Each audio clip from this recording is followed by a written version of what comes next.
গাড়ি দিছিস কোন তুই গাড়ি নিয়ে তালা মারছি তালা ভাঙি গাড়ি এবার যে আমাদের তালা মারে গাড়ি গাড়ি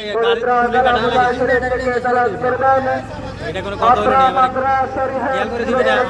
এক সপ্তাহ হয়েছে মোহাম্মদ মাজহারুল ইসলাম ওই তো এনো ওয়াজার মধ্যে গাড়ি নিয়ে আইছে গাড়ি থইছে এক সাইডে গাড়ির থেকে ব্যাটারিগুলো খুলে লিয়ে গেছে মানুষ আইছে ওয়াজ শোনার জন্য আল্লাহর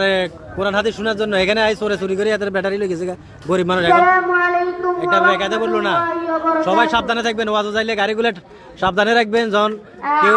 চুরি না করতে পারে এই তো এই গাড়ি থেকে ব্যাটারিগুলো খুলে নিয়ে গেছে লাইট নাই প্লাস লাইট মার এই ব্যাটারিগুলো নিয়ে গেছে এই যে এই দুটো আছে আবার এই দুটো আছে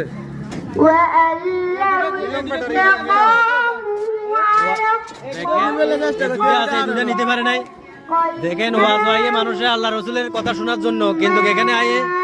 চোরের কোনো আল্লাহ রসুলের কোনো কাজ নাই এ চুরি করবেই এই যে গরিব মানুষ এর ব্যাটারিগুলো নিয়ে গেছে সবাই সাবধানে থাকবেন ওয়াজে যারাই যান গাড়ি নিয়ে মেশুক নিয়ে তারা গাড়িগুলো হেফাজতে রাখবেন এইভাবে যখন গাড়ি ঘোড়া চুরি জন না হয় গাড়ি চুরি করে নিয়ে যাবে অনেকেই গাড়ির ব্যাটারি চুরি করে নিয়ে গেছে আপনারা গ্রামের মানুষ একটু সচেতন ভালো রাখবেন না